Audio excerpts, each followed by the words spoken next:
Hey, it's Bill Simmons from the Bill Simmons Podcast here to tell you about Michelob Ultra Courtside. It's getting fans closer to the NBA with a chance to win prizes like courtside seats, a trip to All-Star Weekend, and much more. Check it out at MichelobUltra.com/courtside. Michelob Ultra Superior Access, Courtside 24-25 sweepstakes, no purchase necessary. Open to U.S. residents 21 and up. Begins on October 1st, 2024, ends July 1st, 2025. Multiple entry periods. Visit MichelobUltra.com/courtside for free entry deadlines, and official rules. Message and data rates may apply. Void where prohibited. Don't you love it when things are both easier and more affordable? Like when the rain washes your car for you. Or like when you save up to 10% by bundling your renters and auto insurance with USAA. Bundle with USAA and start saving. Get a quote today.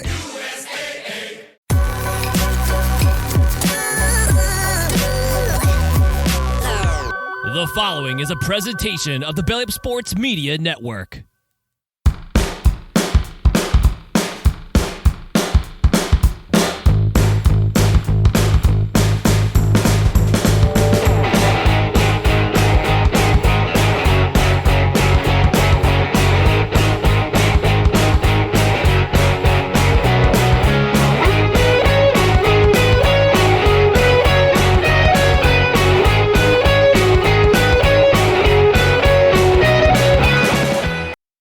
Whoops, forgot to bring us in. Future Ryan forgot to do that. Welcome everyone to No Credentials Required, where you don't need a press pass to talk sports. We are proudly presented by the Belly Up Sports Media Network. For our Saturday show, we're back on Saturdays. We're back! We're back! Back on Saturday mornings. For now, just because our schedules allowed a Saturday show to go on. But my name is Ryan McCarthy. I'm one of the co-hosts. To my right is a man who is riding high from Tuesday, although it just could be the cough, the cold medicine that he's taking. Dustin Henry. Dustin, how are we doing today? Doing all right. I'm pretty much recovered from that cold. It's now we're in the. I was able to. I'm still mystified by the healing powers of the crazy combo I was taking to get through the Extra Life stream. But now, a week removed, I've kind of taken my foot off the gas. We're in that where it's just hanging on stubbornly, but it's not. Yeah. I never had a bad cough or anything. So, hey, if I have to get colds, I'll take one like the one I just had. Yes, the healing power of zinc, vitamin C, and ramen. Always a good combination. Yeah, that spicy ramen did help. That was hot. It was hot, but it was good. But I have to admit, when you ordered that Five Guys burger, I kind of looked over there and I was like, I should have done it. No, but the ramen, look, when I'm sick, when I'm not feeling funky fresh, that's one of my go-tos. One of my go-tos is soup with a nice broth, green tea, vitamin C, like extra vitamin C. Just try to get everything out of there. Yeah, ASAP, because I hate being sick. And it's true what they say about men and colds. Our immune systems are, I don't say weaker than women's, but there's certainly something different about the male immune system that's different from the female immune system. We can push through, but it still kills us. Try to do stuff. We've done shows before where really we both had the flu. So like in January when we had our January shows, I was hanging on by a thread because I needed sleep. Yeah, it was bad. That the beginning of the year last year, either you got sick first and then I got sick, or it was reverse order. I can't remember, but we were sick back to back. Yeah. No, I remember it was that Tuesday you had the flu. Yeah. And then a couple days later, I got the flu. I started to get the flu. And then Thursday I felt like garbage. Friday I felt fine. Then I wake up Saturday morning, I'm like, I gotta do the show. Yeah. I'm dying, but I gotta do the show. But I pushed through. Yep, playing hurt, and after that, I fell asleep. I went to sleep. But yeah. I remember I was sick during the, and I was like, I'm gonna watch the Saturday game, and I saw a part of it, but I just fell right asleep. Yeah. Which is a familiar theme, as we'll get into shortly. Yes. But before we do that, let's talk about our social media channels, which are right here. Facebook.com/NoCardsREQ, Twitter, Instagram, the Scarcely TikTok @NoCardsREQ, YouTube.com/@NoCardsREQ. On the podcast side, you can subscribe on any podcast platform: Apple Podcasts, Spotify, Spreaker, Amazon Music, iHeart, TuneIn, Pandora. Give us a listen there. Also, get notified for when we do live shows on Twitter and on I still refuse to call it X, and on YouTube. Even though Elon's going to be in the administration, I still refuse to call it X. Still calling it Twitter. Oh man! Rate and review if you're on the podcast side. Rate and review. 5-star rating would be helpful. Leave a review on a platform if you can, on your preferred platform. If you can review on Spotify. If you're a subscriber on Spotify, leave us a comment. You can leave us comments on every episode now, going all the way back to episode 1 from August 2020. This is the genesis of this. The genesis of the show was officially it was April 2019, but the real reboot was August 2020. So leave us a comment, leave us a rate and review, and we are a live show every Tuesday at 8:05, and today Saturday at 10:00. Well, a little after 10 o'clock Eastern. But we want to hear from you while we're doing the show. We want your comments, and I know the magical sound. We got a comment in already from Julie from Michigan saying, "Good morning, gentlemen." Good morning to you, Julie. Good morning. I know it's a big time with it's a big game this week with the Texans and with the Texans this week. It's going to be an intriguing matchup, but yeah, let's remind the people out there to leave us a comment during the show and during the replays of the show, whether on YouTube or on Rumble. Or it's chime time. Say it again. It's chime time.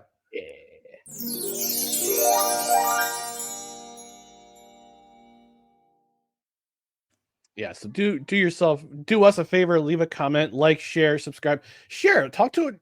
But the best way to communicate about the show is through word of mouth. Tell people about the show, tell a friend, say, hey, I need a sports podcast to listen to. Doesn't really give me a whole lot of nonsense. A little nonsense, a little bit of humor, but also breaks down some stats. Just have some intriguing talk. Tell them about no credentials required. Yes. Well, yes. We'll be very happy that you did. But also tell them that one of the hosts regularly confused Sam Weish with Frank Wycheck. They might find that entertaining.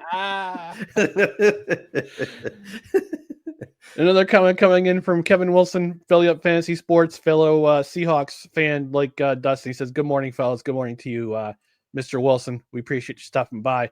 But in the meantime, we're going to get started on the usual new Saturday morning tradition inspired by one Mr. Kevin Wilson. That's Hot Food Takes. And there's the burger. There's that burger. Your Five Guys burger looked better than that. Yes, it did. It was tasty too. Yeah. I should have gotten caramelized onions, but I'm actually glad I didn't. Okay. Because I probably would have drove you out of the room with farts. Hot Food Takes.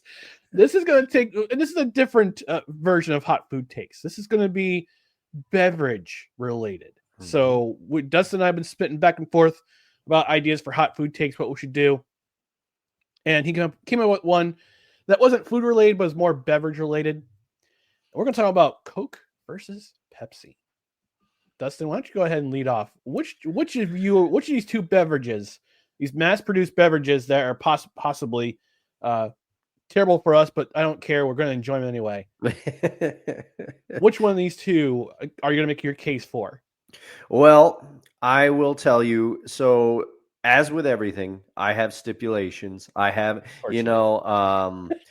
and I will say that for me, I am firmly on Team Coke.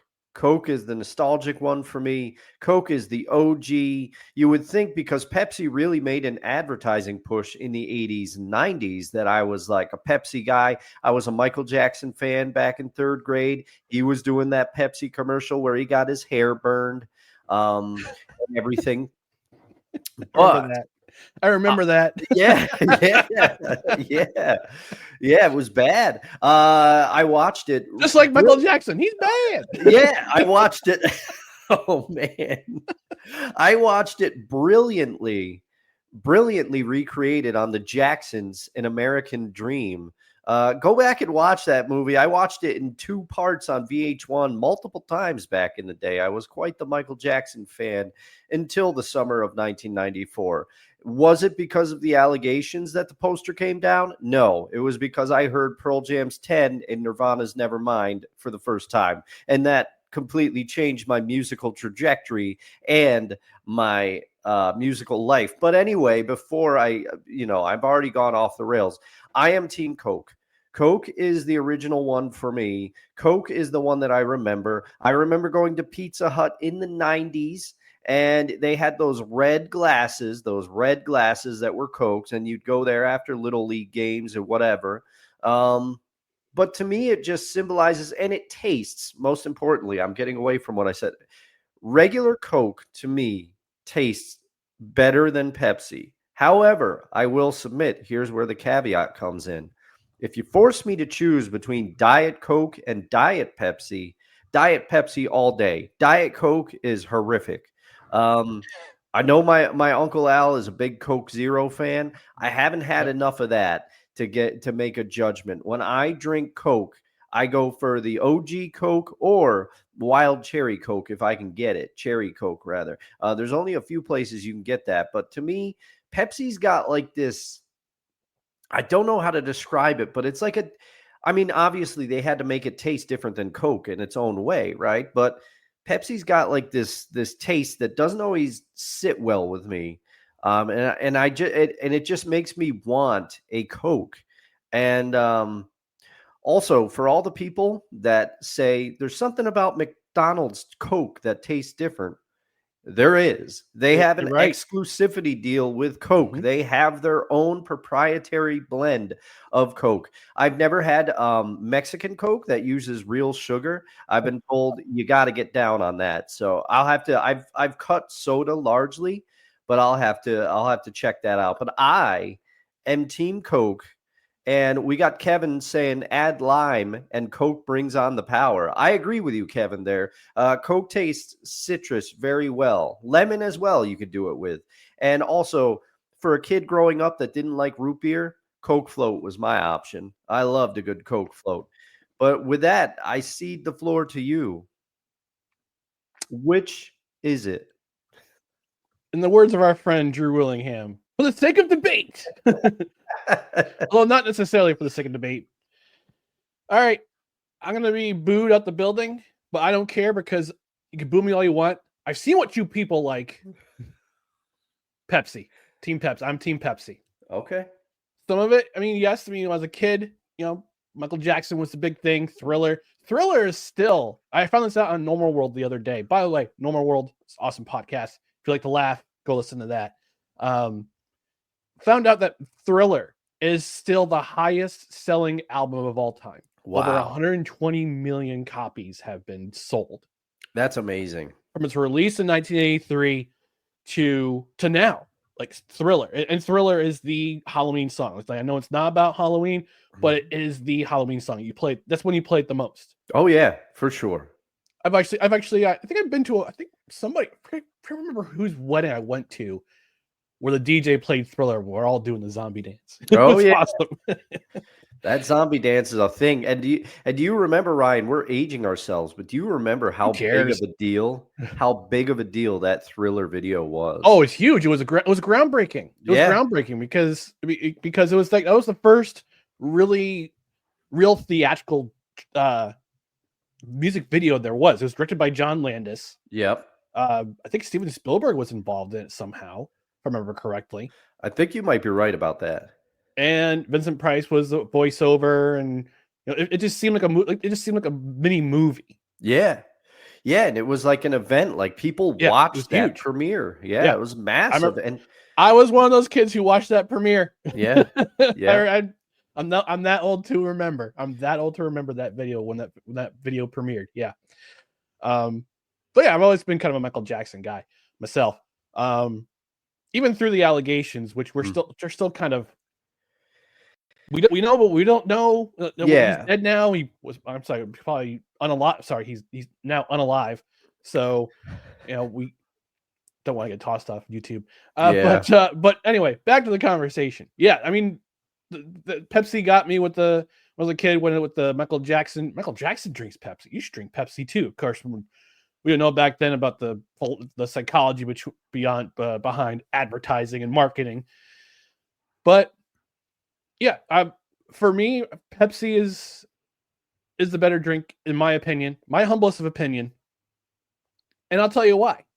Because Coke seems to lose its carbonation faster than Pepsi does.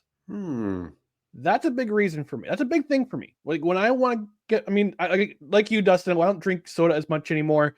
I'll have it every odd once in a while. Maybe I'll have a couple slices of pizza at the local pizza shop. One shop will have Coke Zero. The other one will have Pepsi Zero. I prefer Pepsi Zero Sugar because the carbonation is better and it lasts longer for me. I mean, we could talk about taste all day, but I guess I will admit the marketing has gotten me as well. Because remember when I was a teenage boy, that Cindy Crawford ad. Oh, yeah. The Cindy Crawford ad will do it. And also, honorable mention to Ray Charles. Big one for Pepsi back in the day. Pepsi, because I will concede, even though I'm firmly Team Coke and I have a lot of childhood memories tied up with Coke, and me and my dad used to stop at Stewart's. He'd get an Arizona iced tea. I'd get a Coke. He'd drive me back to Mom's. We're listening to the Yankee game. Some of that is in there, obviously. But superior jingles, Pepsi really came with the heat in the 80s, late 80s, early 90s, because they had Ray Charles with "You Got the Right One, Baby," and then they got Shaq in there. They got Shaq in there doing that. Young Magic Shaq, marketing Pepsi. So there was a lot. Pepsi was coming with the heat. I'll have to find that commercial now. I want to watch that commercial. The Ray Charles one, not the Cindy Crawford one, but if you know, you know. If you're in our age group, you know that commercial. It's an iconic commercial from the 1990s. I think it debuted at the Super Bowl 27. I want to say. Oh wow! Okay. Real-time research. Real-time research. And while you're doing that, my friend, and I will say this too, Cindy Crawford, keep it tight. Yep. Yeah. But while you're doing that, we have comments in from Darnell, the playmaker Salins, in the chat saying, "Good morning, No Cred Bros. Good morning to you, Darnell. A recent birthday, so happy birthday to you, playmaker." Yeah. And he says, "MJ, the king of pop, my favorite artist." I'm telling you, Darnell, I was right there with you as a kid, and it has stayed on. MJ's music stands the test of time. But for you, my friend, which is your favorite album?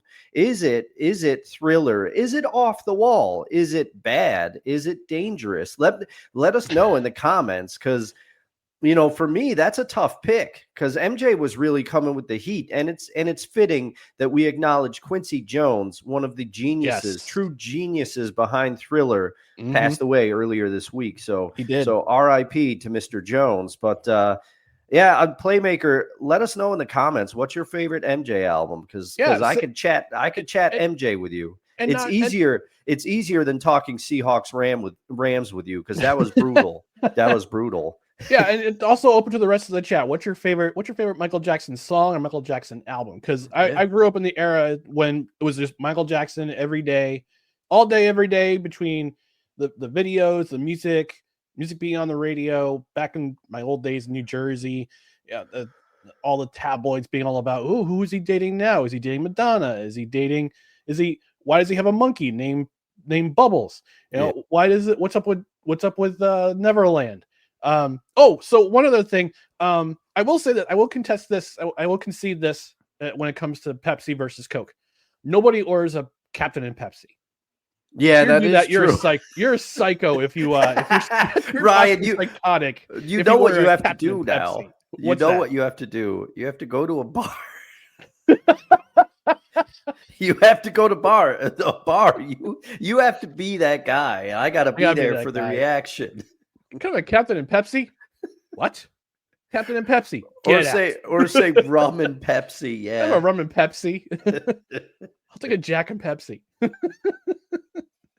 Most of the comments in the comment section have been Team Coke. Brent Brent, our guy Brent from 1420 Sports Bar Podcast joining us. He's saying tea Coke for sure. He also says, good morning, guys. Let's get into her. Yeah, let's get into her. Got some coffee right here. Good morning. We're getting into her. I know it's a couple hours. He's a couple hours behind us, but he's still joining us on his channel.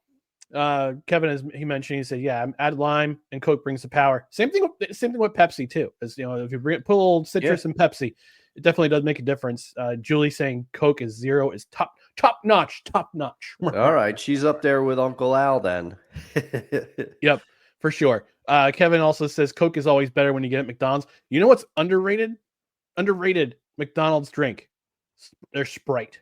Their Sprite is so good. Okay, that makes sense because well, wait, is Sprite is a Coke product? Coke product. Pepsi's 7-Up then? No, or Pepsi. Pepsi now is what Starry. is it? Starry. Yeah. It used to be Sierra Mist. It used to be Sliced. Yeah. Now it's Starry. They keep rebranding it. So who had 7-Up back in the day then? No, I think 7-Up is independently owned. Oh, okay. Or they like their conglomeration with Dr. Pepper and RC Cola. RC Cola. RC Cola is underrated too. They get great. You get great burps from RC Cola. We have to rate it on the burp scale. On burps. Playmaker saying his favorite Michael Jackson album is the Invincible album. Oh, okay. I don't know that one as well because that's kind of like it might be one of his last ones. Yeah, I think so. And I mean, because I remember he toured on that. He was going to tour on that. 2001. Yep. Okay. Yeah, I remember that one either. I remember one of his last songs being a duet with Justin Timberlake. Oh, yeah. That's a good song too. Actually, Darnell, is Invincible the one with Scream on it? Is that that's the greatest hits from 1995. That's a double CD, but that song was with Janet was on Greatest Hits 1995. Yeah, that video is still one. I think it's still like the most expensive music video ever made. Scream. MJ topping the charts in multiple categories here. Yeah. Well, he probably swung the money for the video himself. Yeah. Kevin says, "What are your thoughts on Weird Al and his parodies of Michael Jackson? Love him. Yeah, love him. Put Weird Al on the map. Yeah. I mean, Weird Al.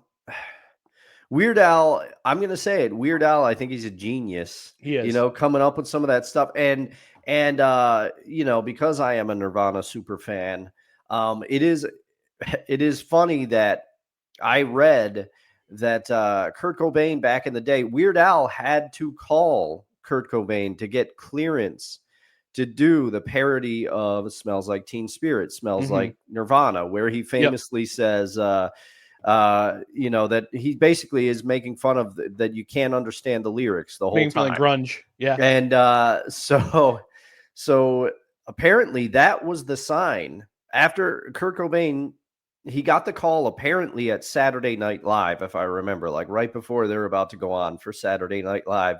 And he hung up the phone and he said, "We've made it." And somebody that was with him was like, "What do you mean?" And he goes, "Weird Al just called me. He wants to parody the song. Like, we've made it." There were two signals to Kurt Cobain that the band had made it. Weird Al parodied their song and they got played on Beavis and Butthead. Those were his two barometers where he's like, "We made it now." Yeah. Any artist, I think every artist has said that. Yeah, that's the reason. When you've made it when Weird Al parodies one of your songs. And fun fact, Weird Al's going back on tour next year. Yeah. I gotta find out if he's coming in anywhere near us. Oh man, Weird Al, no credentials required. Oh man, that'll be so awesome. Bigger and Weirder is his tour. Let's see if he's coming anywhere near us. Yes, July 17th. He's gonna be at SPAC. Oh, yes! We gotta go. Yeah, that we'll be using SeatGeek to book that one. Oh man. All right, we gotta move things along. I've been having too much fun with Coke, Pepsi, and Michael Jackson this morning. Yeah. Playmaker saying the songs on the album: "Break of Dawn," "You Rock My World," "Speechless," "Butterflies," "Whatever Happens." He also said "You Rock My World" was the #1 track on the Invincible album. And Kevin Wilson saying RC Cola is awesome. Oh, and it says the Escape album is the one with Justin Timberlake. Love Never Felt So Good as a song with JT. Yeah, it's a banger. It's a banger. Kevin wants to know if he's coming to Dallas. Look, I'm not your tour guide, okay? I'll look it up. We'll check it out. It doesn't look like it right now. He's coming to Austin. Then he's going to be on July 31st. That's a sold out show. August 1st, he'll be at the Woodlands. And August 2nd, he'll be in Grand Prairie. So I don't know how close that is to Dallas, but yeah, I don't know either. Yeah, because I've never been to Dallas. So I've been through Dallas. I'm sorry, no, I've been through Houston. I've been through Houston. I've flown a connecting flight from I think it was Belize to Houston to Newark, and then drove back to Albany. So long day that. That was a long day, but you know what? Hey, it was good to be home. All right, well, that's been this edition of Hot Food Takes, Beverages, and Michael Jackson Talk.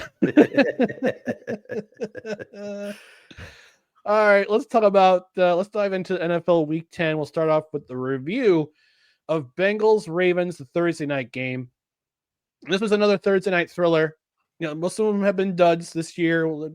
Last week's game was all right, although it was a little torturous if you're a Jets fan, but got the win. But this week was Bengals-Ravens, and I was kind of expecting the Ravens to blow them out, but the Bengals, man, they played tough. They played this game. They played this game tough, and they went up 14 early. Ravens clawed all the way back. They took a lead, and then from there it was Joe Burrow, and it was a Joe Burrow and Jamar Chase show on the offense for the Cincinnati Bengals. What would this offense be without Joe Burrow and Jamar Chase? I'll give you an answer. It wouldn't be one. Wouldn't be much of one at all. But I'll give credit to where credit's due with the Bengals. They kept Derrick Henry in check, much to my chagrin. Because I have my fantasy team, but he still scored a touchdown, so that's points. The Bengals, it's just I don't know what it is this year with them. But Lamar Jackson, he's just doing Lamar Jackson things. He's right now it's between him and his teammate Derrick Henry for most valuable player in the NFL for 2025 or 2024, excuse me. None of this Patrick Mahomes stuff, don't worry about him. And right now it's all about the Ravens on the offense, Lamar Jackson and Derrick Henry. And here's a crazy stat I posted in our Discord. Discord, if you want to join our Discord, it's in the description. Yeah, go to the link below. It'll send me a request. I'll let you in if you're sane. But this is crazy stat from OptaStats on Twitter. It said there have been 2 instances in NFL history where a quarterback has had 30 plus completions, 300 plus passing yards, 400 plus over 4 touchdowns. Joe Burrow had 4 touchdowns, multiple 40 plus yard TD passes, no more than one interception, and yet still lost. Those 2 instances were Joe Burrow in week 5 against the Ravens and Joe Burrow in week 10 against the Ravens. It's crazy. Yeah. That I couldn't believe that when you put that into the Discord. I think I said that's crazy. Yeah, you did. You did. That's nuts. No, your words were that's nuts. Oh.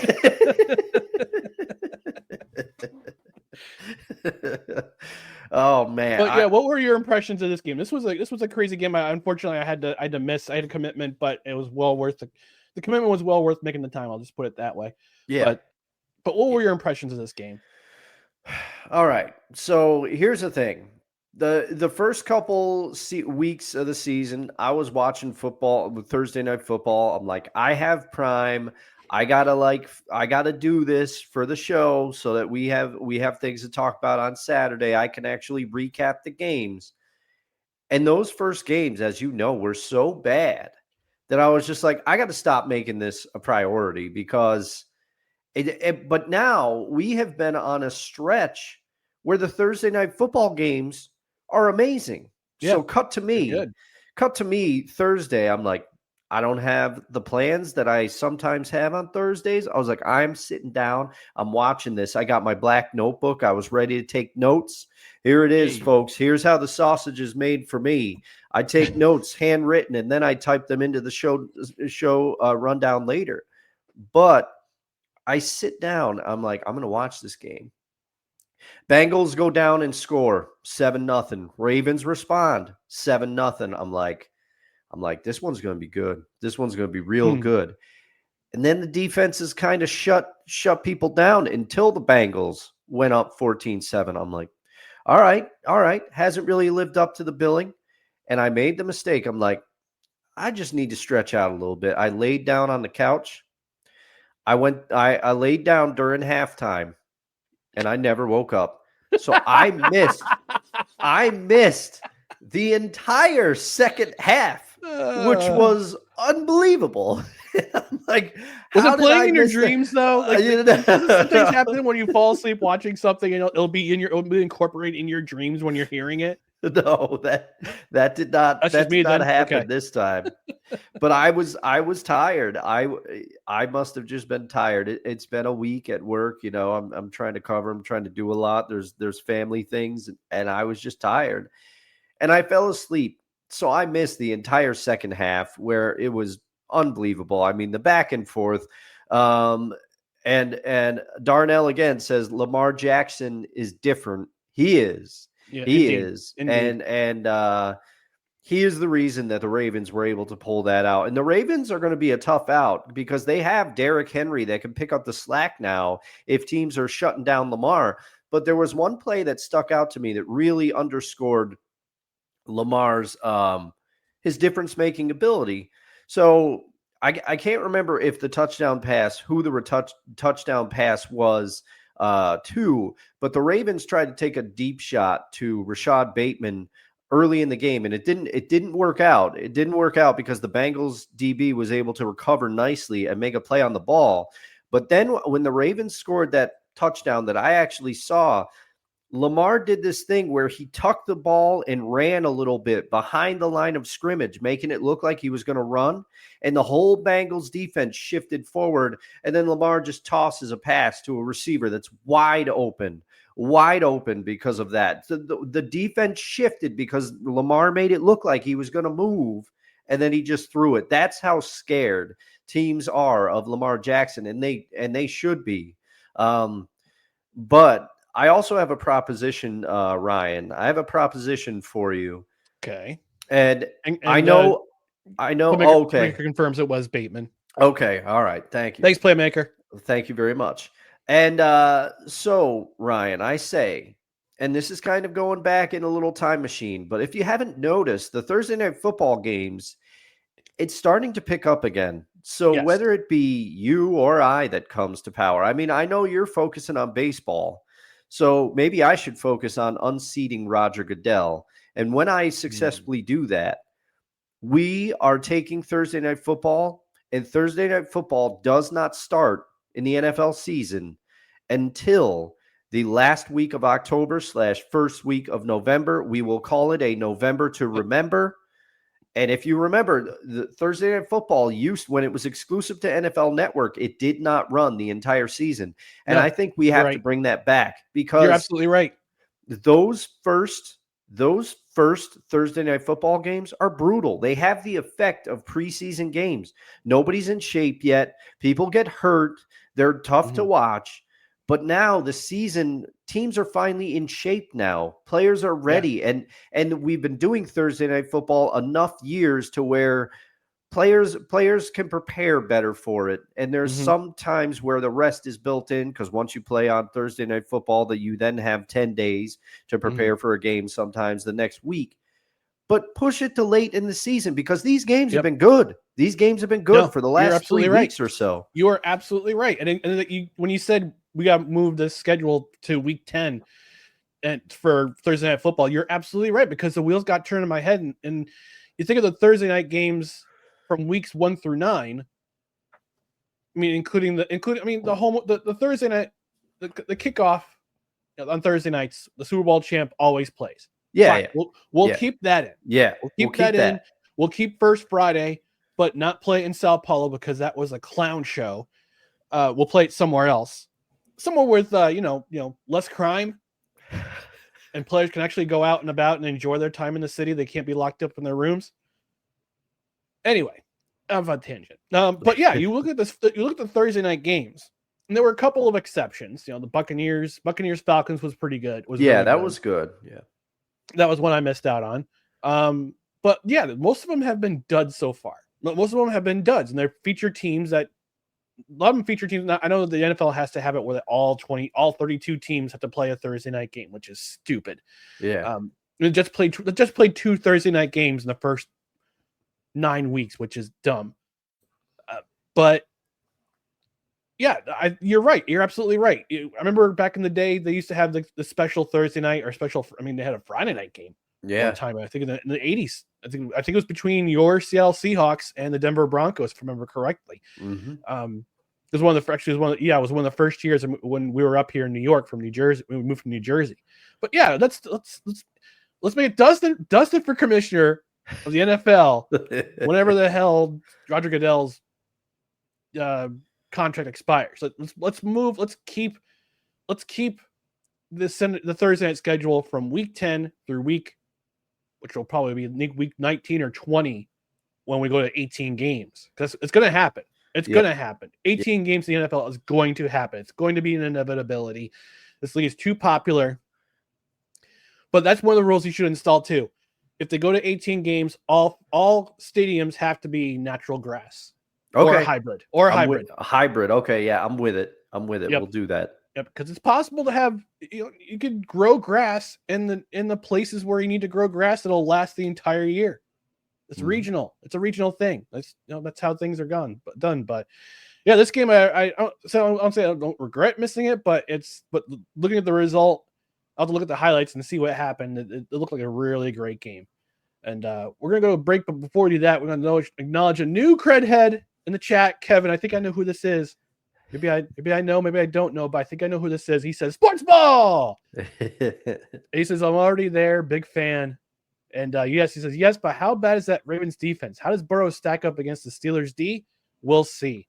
About that Ravens defense, I look to see where they are in passing. They're dead last in passing in the NFL this year. But two of these games were against Joe Burrow. Yeah. Where he had 300 plus yards in those games. They won both games. Which is the crazy part. Yeah, that's insane. I still can't get over that. Yeah, I can't get over it either. All right, we're going to take a quick commercial break. When we come back, we're going to talk the rest of what's on our mind, what we're looking out for in NFL Week 10. So stay tuned for more. No credentials required. This episode of No Credentials Required is brought to you by Invader Coffee. For the coffee lover who wants good, quality coffee with no bullshit and no filler, Invader Coffee is an ultra-premium, veteran-owned coffee company proudly delivering only the best coffee your hard-earned money can buy. They aim to only serve the highest quality, organic, air-roasted coffee beans sourced from free trade farms all over the world. They keep things simple. The best coffee at an affordable price in order to provide you with the value you deserve for your morning boost. 100% fair trade, 100% organic coffee beans, 100% air roasted, 100% money back guarantee. Visit invadercoffee.com, enter promo code BELLYUP at checkout, and receive 15% off your order. That's right, folks. Invader Coffee is the affiliate sponsor for every Saturday and I guess Friday happy hour too. But Invader Coffee, great coffee. I ordered some of the pumpkin pecan for myself this week. I still have to get your bag to you. I forgot it last week when I came down to the to support the live stream marathon. But your bag is going to come eventually. I'll probably drop it off. I'll drop it off tomorrow after I come back from church. I'll leave it at your door. But yeah, the pumpkin pecan and tag along has made an appearance. I just heard the door open. But Bitter coffee, 100% air roasted beans, cuts out all the acidity, so it's nice and smooth. You don't have to put all that other junk in your coffee that just adds extra calories and takes the original taste of the coffee away. If you want a great blend, go to invadercoffee.com. Use our link in the description. That's our affiliate link. So we get a little bit of money back for supporting the show. You help support the show. We get a little bit of change back. But get yourself some coffee. Great blends. Their holiday blends are coming soon. Can't wait for Bad Santa again. Oh, yeah. Can't wait for that. But they also have their original blends, the original Invader Coffee blend. We've got some other blends you might want to check out. depending on what you want to drink. Light roast, medium roast, dark roast. They've got it all. They've also got cold brew coffee, which is awesome. So I have had the cold brew. It fueled I've had me the on the cold way brew to too. Virginia a few weeks back. Yep. And interestingly enough, I've been doing some research on recipes for beers. I'm gonna make a pumpkin spice latte milk stout, and the recipe Man. calls for cold brew. I'm gonna get some Invader Coffee cold brew to make that. So that's down the road. That's for future Ryan to figure out. But I am ready to try that. yeah. So if you want to get yourself some great coffee, again, you use the link in the description and use promo code BELLYUP at checkout. You get 15% off your order. You're gonna spend a little bit more on shipping, but guess what? It comes to your door in a matter of days, not in a matter of weeks. And the coffee is stale and it's bad tasting. It's fresh. I prefer to get mine whole bean because I like to grind the beans myself. Makes a fresher batch. But if you want to get yours ground, hey, good for you. You do you, boo boo. It's a free country. Again. So go to our link in the description. Use promo code BELLYUP at checkout. You get 15% off your order and enjoy arguably the best coffee you'll ever have. Yeah. I mean, I've been drinking it for a while now. I started drinking it even before I joined the ranks of this show as co-host. Mm-hmm. And I've enjoyed it, and I've got the pumpkin pecan that Ryan mentioned. I say pecan, but people have corrected me, so I interchange them now. But the flavor is just right on this. And I don't have any cream in here. I don't have any sugar in here because it doesn't need it. And as Ryan already astutely pointed it out, it gets to you fast, and you have the promo code. So what's not to like? Go out and try Invader Coffee today. They've got a blend for you. Mm-hmm. Indeed. All right, let's talk about week 10 of the NFL. And here are your bye weeks this week in the NFL: Cleveland, Green Bay, Las Vegas, Seattle. So there'll be a stress-free week for Dustin and Kevin and Staniel Smooth. I'm pretty sure he'll be watching on the replay. Playmaker, not do you, boo boo. Oh, you got called out for using that. Whatever, it's my show. Anyway, bye weeks: Cleveland, Green Bay, Las Vegas, Seattle. It's a stress-free week for you guys, for fans of those teams. But we're going to talk about, first off, the most intriguing matchup in week 10 of the NFL, respectively, that we think is going to be. And Dustin, I'll have you lead off here. To you, what's the most intriguing matchup in week 10? Well, I picked this game. This game, I had my eyes on it. And for me, it's the Commanders and Steelers. This one kind of jumped off the page to me when I was looking at the matchups here. I think your pick was a great pick, which you'll get to shortly. But Commanders Steelers just has a lot of little subplots for me that I'll be keeping my eye on. One, the Steelers just acquired Mike Williams. Now, I know his time in New York did not go according to his plan, I'm sure, or theirs. But if you go back and look at his time as a Charger, when healthy, he provided a deep threat and he could get down the field. And I think that complements Russell Wilson. One of the strong points of Russell Wilson's game is that he can still throw the deep ball. Even the most ardent Russell Wilson fan or, I think would argue that the rest of his game has kind of dropped off a little bit, especially from where we saw him as Kevin, Staniel, and I, as Seahawks fans, were very familiar with Russell's level of play. And he is not the player that he was in 2014 or so. That's a long time ago now. But he can still throw an accurate deep ball. And I think when you pair Mike Williams with George Pickens, now Mike is going to take a little time to get acclimated to the offense, I'm sure, but he's got enough speed where they can just say, yeah, run a streak route. And or a deep route rather, just straight down the field, a jet, whatever they call it in their offense. Run that and we'll get the ball to you. And I want to see how Jaden Daniels will be able to do against a Steelers defense that is very good. Make no mistake, while the offense has been better than I think anybody expected the Steelers to be offensively, the defense is carrying that team. The defense is why the Steelers are winning the games. And I want to see how Jaden Daniels performs against this defense. And I also want to see if the Commanders' defense can continue to improve and figure out a way to shut down, elements of this Steelers game here.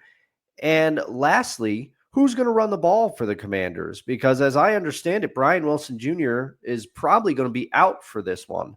So will the three-headed monster of Austin Eckler and the other two running backs that they've been using there, their names escape me at the moment, but will they be able to form a competent enough running game? And also Terry McLaurin, will he be able to get down the field as he's been able to do in games past for the Commanders? There's a lot to like about this one. Yeah, Brian Robinson Jr. is out with a hamstring injury. Marshawn Lattimore, who they just acquired from the New Orleans Saints to shore up that secondary. And I got to watch Drew's rerun of the Commanders Gridiron Report. I'm pretty sure he was happy about that move because he talked about it on our show. Did. A week and a half ago. He talked about how the secondary needs some help, and they got it. They got it. And players, from what I saw a headline, I didn't read the entire article, but I saw a headline from Adam Schefter this week saying that players want to go to Washington now. Yeah, which is interesting. Yeah. So yeah, Marshawn Lattimore, he's out with a hamstring injury. The depth chart goes like this for the Commanders. It's gonna be Austin Eckler and Jeremy McNichols who will be carrying the ball. That's right. Jeremy McNichols is who I couldn't think of. Yep. So it's those two guys who will be in the backfield. It's gonna be an interesting game, and I've got my eye on a certain player in my offensive player on offense to watch when we come to that segment. But for me, the most intriguing matchup in my mind is Denver at Kansas City. And this is another one of those dumb weeks where we have full of 1 o'clock games and like 3 games after 4 o'clock. And when you come to power, Dustin, that's going to change. That's going to change. I'll be your advisor for scheduling and how things are going to go. Because we need to stagger some of these starts for the NFL to make sure we get consistent starts all day long. Mm-hmm. But the game I have my eye on is Denver at Kansas City. Yes, the Chiefs are undefeated, but they aren't like the 2007 Cobra Kai New England Patriots who are just absolutely outscoring everyone every single game. It's not like that. They're winning close games. They're actually winning games they should lose. Yes. Like on Monday, they should have lost. They could have lost that game. Unfortunately, they didn't. But fortunately for them, I'm saying what half of like most of America is saying. Yeah. Fortunately for them, yes. Fortunately for them, they did. Even though there were some missed calls, especially on the last touchdown they had, the false start that didn't get called. Anyway, they're not as good as I don't think they're as good as people think they are. They struggle. Their defense is carrying them. It's interesting enough. You talked about the Steelers, how the defense is carrying them. The defense is carrying the Chiefs. All right? You haven't been able to say that since like the Marty Schottenheimer years when they had Derek Thomas and Neil Smith in their in that front four of the defense. But I'm curious to see how they're playing at home. They're at Arrowhead. They're playing a Denver team that actually beat the brakes off of them last year. Don't forget that. Mm-hmm. Don't forget that at one point last year, Kansas City was in jeopardy of losing that division. And Ryan, who was the starting quarterback for the Denver Broncos at that time? Let me think. It wasn't Jarrett Stidham. It was not. No, it was Russell Wilson. Yes, it was. Yes, Russell Wilson. And I believe also was cooking that day. Yeah, and then I believe so was their defense. Either a week or 2 weeks later, he was benched in favor of Jarrett Stidham. Yep, because they were going to yeet him from the sun, yeet him into the sun or into Pittsburgh. But yeah, I'm kind of curious to see how the Chiefs will fare against a team like the Broncos, who is better than most people thought. I thought the Denver was going to have this is going to be a rebuild year for Denver because their offense was looking kind of but Bo Nix has been playing better. Has been playing better. Has been playing better than anybody thought. Yeah, with Sean Payton as his quarterback, as his head coach, and their defense is playing great, with the exception of last week when they played Baltimore. And Baltimore is just a special specimen. Yeah. They're just a special team this year. and I said last week, I'm curious to see if this performance will continue through the end of the season into the postseason. But I'm curious to see how the Broncos team that's better than people thought, and they're still licking their wounds from their being in Baltimore, how they'll come out and perform against the Chiefs on Sunday. That's a 1:00 game, which is stupid. And as Playmaker pointed out, Denver, Kansas City is usually at 4:25. It's not this time. It's at 1:00, which is silly. Yeah. Silly. All right, we're going to move on to Desperation City / Bounce Back City. I got to change that graphic to show Bounce Back City as well. But for me, the Bounce Back City, I wouldn't say they're desperate, but this is a definite bounce back game. It's a big bounce back game for the Houston Texans. And this game was actually originally supposed to be 1:00, but the Jets and Colts are both mid, as the kids would say. So the NFL NBC flexed that game out, and the NFL said, okay, we'll put this game on instead. This is a better matchup, to be honest, between the Detroit Lions and the Houston Texans team that got beat by my Jets last week. And the score didn't indicate how badly they were beaten. This was they got absolutely plowed into the ground by the Jets, and they're coming off a bad loss. They're playing a Lions team that's been in an absolute roll. Mm-hmm. And I saw a surprising stat with the Lions defense. The Lions defense is actually not that good against the pass, and they're playing C.J. Stroud. I don't know if Nico Collins has been cleared to practice yet, but his primary target is going to be Tank Dell. They're going to rely on their running game, and it's going to be interesting to see how the Texans' run game, who did pretty well against the Jets last week, not going to lie, how that offensive line is going to do against the Lions' run defense, and on the flip side, how the Lions are going to continue to do their thing on offense. They've been unstoppable on offense over the last 3 weeks. So that's my Bounce Back City / Desperation City game of the week. Dustin, what about you? Well, for me, again, I'm kind of picking this from the perspective of one team. My Desperation / Bounce Back City is the Vikings versus the Jaguars. And it's because I want to see how the Vikings can do. The Vikings, after that wonderful start that they've had, they've kind of slid back down to earth just the littlest bit over the last couple of games, and they're in need of a get right game, especially with the way the Lions are playing. If the Vikings have any prayer of keeping pace with them in that division, they have to win this game, and they have to win it convincingly, I think, for their confidence, to prove that, hey, we're more that team that started out 5-0 than the team that's lost the last couple of games. So I think the Vikings need this one in a big way. Their defense has been great under Brian Flores so far this year, and I think they have the opportunity to shut the Jaguars down convincingly, and they could do it. But the Jaguars, as you pointed out on last week's show, they played the Eagles better than anyone thought they would. So they're still one of these confounding teams, because you look at them and you say they shouldn't be this bad. They have the talent that indicates that they should be a better team than this. And sometimes that team can still show up, but mostly it's been a lost season in Jacksonville so far. And I think the Vikings, they have to be careful, and they better not make this into a trap game, because the Jags could step up and beat them. The Vikings need this win to keep pace with the Lions and have any shot at the NFC North. So that's my pick for this week. And I guess it's Doug Peterson says that it's trending towards Mac Jones starting for the Jaguars this week instead of Trevor Lawrence, because Trevor Lawrence has suffered an injury last week against Philadelphia. Right. So it's leaning towards Mac Jones starting. It's Mac Jones season again. Oh, great. Oh, man. That makes it, if the Vikings don't win this game with Mac Jones behind center, then I don't know. That's trending down. Because I remember we had that stat a couple weeks ago. The last team to start 5-0 and not make the playoffs was the Minnesota Vikings. Yeah, but their defense was so bad that year. Remember, we were sitting there. They're like, how do they have 10 wins? Their point differential is terrible. Mm-hmm. Yep, that was the best 13-4, the worst 13-4 team ever. Yeah. All right, let's move over to the self-hatred game of the week. Ready and pull trash.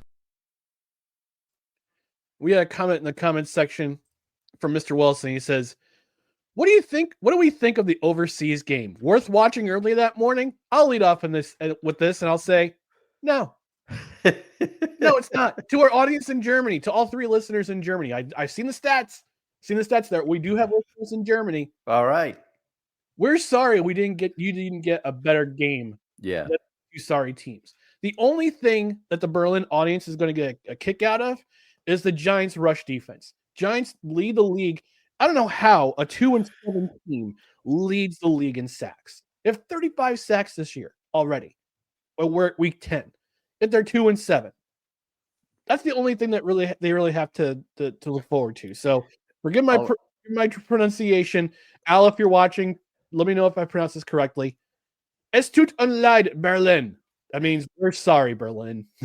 And I can tell you that 9 of those sacks came against Geno Smith and the Seattle Seahawks. And 8 of them came against the Browns. Yeah, that's how they lead the league. What about you, Dustin? What's your self-hatred game this week? Well, I was gonna pick this one, and I assure you, folks, this was unplanned. But for the second time on this show, shout out to D. Willie, because for the sake of debate, I am picking the Chargers and Titans. Chargers and Titans because does Mason Rudolph inspire you? No, because he doesn't inspire me either. And the Chargers have at times, I don't know how what's their record? 5-3, something like that. Hang on. Real-time research. Yeah. They are 5-3. Yeah, you're right. 5-3. All right. Yeah. So they're 5-3. So they're like in the mix. And I don't know how, because when I watch this team play, oh man, it just seems like they're trying to do it with a Jim Harbaugh template of running the ball and aggressive defense. And J.K. Dobbins has had a great season. Don't get me wrong. But the Chargers brand of football does not exactly get me fired up to watch the game, so when you pair that with a Titans run defense, which has been better than we thought they would be, but not as good as they have been at stretches in recent games, this is just going to be, it's not going to be fun. It's not going to be fun. It's going to be joyless murder ball. That's what and Justin Herbert is playing hurt as well still, as far as I understand. So you got that going for you. It's not going to be a fun one to watch, in my opinion. Yeah. Let's take a look at the comments section before we move on to our last 2 categories. Kevin M is saying, Russ has looked like a brand new guy. No sign yet of the lousy Denver guy. True. These are facts. I think Sean Payton hurt his between reportedly Russell Wilson calling Seattle plays in the line in the huddle. I remember. I think Sean Payton being there hurt him. Yeah, I would say, and and the thing is too, part of it is Russ diminished as a player. Okay, I said it when that trade went down. Initially, I was very angry, but upon reflection, Pete Carroll looked like a genius when they made that trade, because people were saying that Pete Carroll's system was holding Russell Wilson back, that it was too archaic, but Pete Carroll came out looking on the better end of that one, because look what he did with Geno that year in the same system, and then look how Russ went. But I think Russ, there's a couple things. He was getting a little older as a player. His skills were diminishing because they were starting to diminish in Seattle. You were starting to see it those last 2 seasons. But the coaching combination of Nathaniel Hackett seemingly letting the players run everything and not really having a grip on the team in any way, and also not having his starters play any preseason snaps before the season. Pretty boneheaded, if you ask me. But then you follow that up with Sean Payton, an authoritarian coach who's like, it's my system or nothing, and has no competence. That's like the worst combo back to back for any quarterback, I would think. Yeah. He also says, to be honest, I was really hoping for the Fields era had begun. I was totally wrong about Russ. I figured he was washed up as it has been. We all did. We all did. We got caught. And also, if you've noticed too, Russell Wilson's been less cringy on social media too. Yeah. Playmaker says, don't forget the Steelers got Preston Smith as well. Yep. And Kevin agrees. Yeah, Preston Smith, he's coming back to that 3-4D that he likes. Your Uncle Al saying the free preview of Red Zone may have factored into that big slate of 1:00 games. It's still stupid. I hate it. Playmaker saying that's because the Giants Panthers are in Germany, so a late afternoon window lost the game. Yeah, also those four teams being on a bye week too doesn't really help. Your Uncle Al giving me praise in my German. He says close enough on the German. He also says about the I believe it was a bounce back city, desperation city. It was the self-hatred game, the Giants Panthers. Okay. That's a fair assessment. Just make sure Tracy is in your starting lineup. He is, Kevin. I got him slotted in. I got some players on bye this week. And Playmaker says he's also watching Sunday NFL Countdown instead of the early morning game. I'll be at church, so that's where I'll be. That's right. Jesus, shoot you all. And depending on when I wake up and a variety of factors, because I have a car appointment at 1:15 today, whether I can get my lawn mowed after I get back from the car appointment, I may choose 9:00 in the morning to do my final mow of the season, or at least what I hope is my final mow of the season. Yeah. All right, players to watch on offense. Dustin, I'm gonna have you lead off. Who's your player to watch on offense this week? To me, this was an easy pick this week. Sometimes I struggle and I sit and think, and I'm like, who am I thinking? No thinking this week required. Some people would argue that's my whole brand on this entire show. No thinking required. But Christian McCaffrey, he's coming back. I want to see how he looks. I want to see how he elevates the rest of the San Francisco 49ers offense. I want to see if he gives them a shot of adrenaline, which they need in a wide open, as Playmaker knows. It is a wide open NFC West. I think the Seahawks are kind of fading out of the race after their fast start. But between the Cardinals, 49ers, and Rams, this thing is up for grabs. Am I just trying to do a reverse jinx on my Seahawks? You'll never know. But it's Christian McCaffrey this week. We know how important he is to this 49ers offense, and they're starting to get healthy. They're starting to get a little healthy, even though Debo's out for the rest of the year, and Ricky Pearsall. We'll finally get to see how their first round draft pick does with the added weapon of McCaffrey back there, because he makes a difference. I think you meant Brandon Ayuk. Oh, yeah. Brandon? Yeah, I did. I reversed him. Sorry about that. And I'm looking at the injury report. Christian McCaffrey, he's still listed on ESPN as under injured reserve, but he's been activated to practice. But, however, Kyle Shanahan said that he'll be questionable. That McCaffrey will be questionable for Sunday's game. So, which means I got some cleaning up to do in my fantasy lineup because I've got him on IR right now. I gotta figure out somebody to cut. It's probably gonna be that kid from Kansas City that I have in my squad. Can't remember his name for the life of me right now. Oh, Carson Steele. Bye, Carson. Oh, Steele. yeah. You were good for like a game and a half, and then now you're gone. All right, because Christian McCaffrey's coming back. All right, my player to watch on offense is gonna be. Go ahead. You were saying. Oh no, my apologies. I was about to say because you froze on me there for a second, but you're back. I'm back. I've always been here. I'm back stuff. I've always been here. All right. My player to watch this week, Dustin kind of outlined it in his most intriguing matchup. And my player is Jalen Daniels. Steelers Commanders was also on my radar. for most intriguing matchup, but he's going to be playing a stout Steelers defense. Surprisingly, the Steelers defense is 20th in passing yards allowed. But here's the flip side. They're second in takeaways, and they're tied for third in interceptions this year with 10.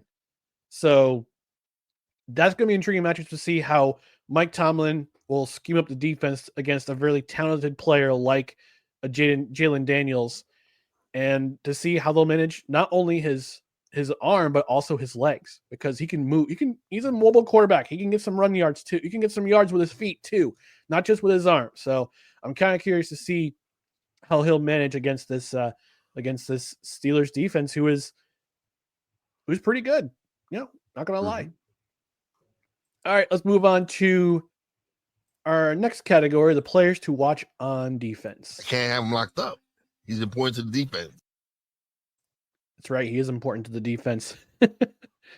And I didn't really have one in this. I didn't really have one in the slate, but I guess I'll go ahead with the Steelers crowd. Preston Smith, as Kevin M mentioned in the comments, Preston Smith, who was traded to the Steelers this week at the trade deadline, along with acquiring Mike Williams. He's back in a 3-4 set, which he's big on, and that's one guy they're going to that's one guy to have if you're going to try to stop a mobile quarterback like a Jalen Daniels, try to force him to make rookie mistakes, even though he's not playing like a rookie. So that's my player to watch, because by default, because I had nobody in our rundown in our slate. But Dustin, how about you? Who's your player to watch on defense this week? Player to watch on defense. Again, I'm sorry, but I'm doing the whole players to watch on defense here, and specifically, and this hinges too if Christian McCarthy plays, or McCaffrey. Geez, I keep doing that. But DJ Beast, shout out. Yeah. But I want to see how the Bucs defense can do against this 49ers offense here. I want to see, can they get pressure? Can they stop the run? Can they do enough to keep themselves in this game? Because the poor Bucs, okay, if you watch Baker's face from last Monday night, he knew that as soon as the Chiefs won the coin toss, he knew it was over. But he firmly believed, and I believe too, if they had won the coin toss, they had a shot at winning that game. Yeah.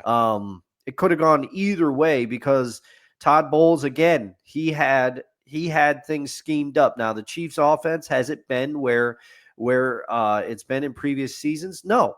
We've watched it. We mentioned it at the beginning of the show. They're winning because of their defense, not their offense this year. But Todd Bowles and the Bucs defense did enough to shut them down. And the 49ers is considered another high-powered offense, and they have one of their biggest weapons returning. And I think he will elevate everybody on the team. I think he will elevate Brock Purdy. He will elevate everybody, because McCaffrey is a dynamic enough player that he can make those changes, and he can catch passes out of the backfield. And I want to see what the Bucs can do to shut him down and keep themselves in the game, because their offensive weapons, Godwin is gone for the season, and Mike Evans probably won't return until after the week 11 bye.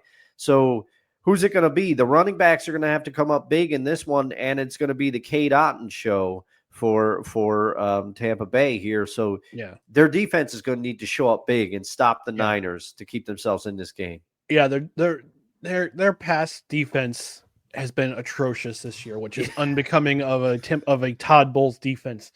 Kirk Two Chainz Cousins lit them in both their games this year. Yeah, and I mean, Brock Purdy doesn't have all the weapons that he has. Like, Brandon Ayuk is out. George Kittle's questionable. He's forever questionable, but he always plays. Yeah. And like you mentioned, you'll have Christian, if Christian McCaffrey does play, he's listed as questionable currently.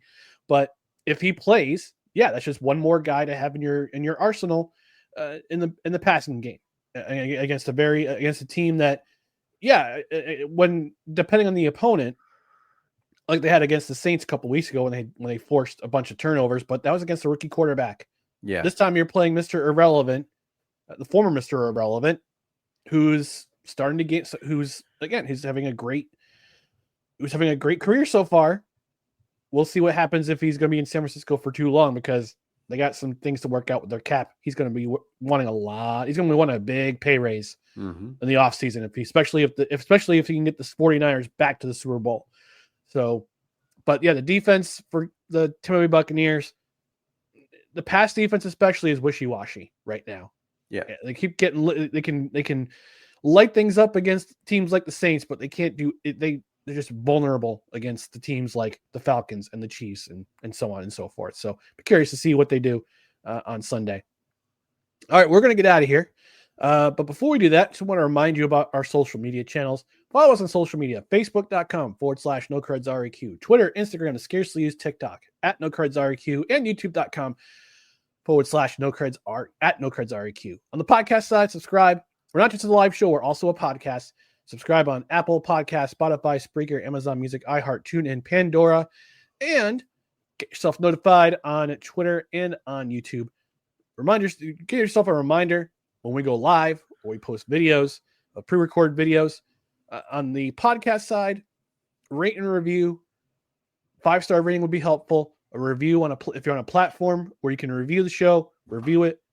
They help the show. On Spotify, if you're a Spotify subscriber, leave a comment. You can leave comments for every episode now. And of course, if you're watching on replay, if you're watching live, thank you for all the comments. They really help the show. Yeah. And again, tell a friend about the show. Tell a friend about this show. Even if you can't catch it live, catch it on replay. You can catch it on the podcast side. Engage with the show. Leave a comment. They all help. And Kevin M saying, "Good show, guys." Thanks, Kevin. Appreciate you. The newest cred head, Kevin M, joining us this morning on the Saturday edition of No Credentials Required.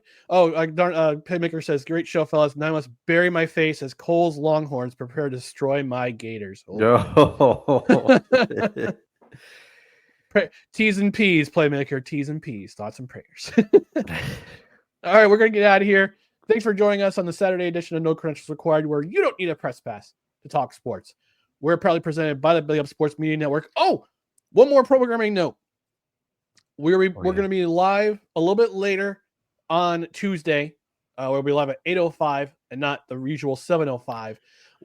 And also, coming soon, I'm going to produce a trailer for our Thanksgiving morning show, which will be on Thanksgiving morning, 10 a.m. Eastern. Forget about the parade. Santa's going to come eventually. He'll come later. Instead, hang out with us.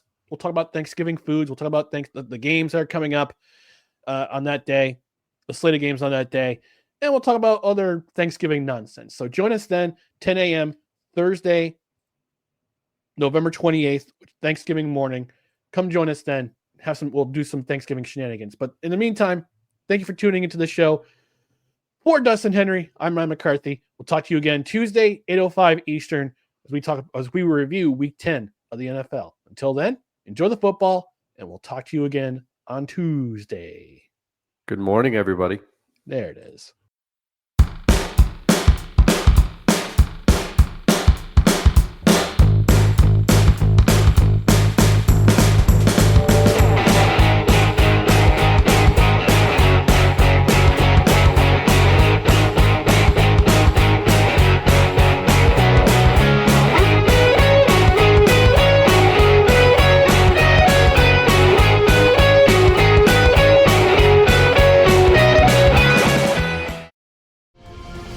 This episode is brought to you by Paramount Plus. Gladiator 2 is now streaming on Paramount Plus. Rated R.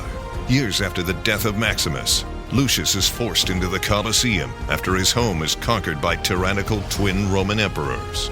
With the future of the empire at stake, he must find strength and honor to return the glory of Rome to its people. Gladiator 2, now streaming on ParamountPlus.com.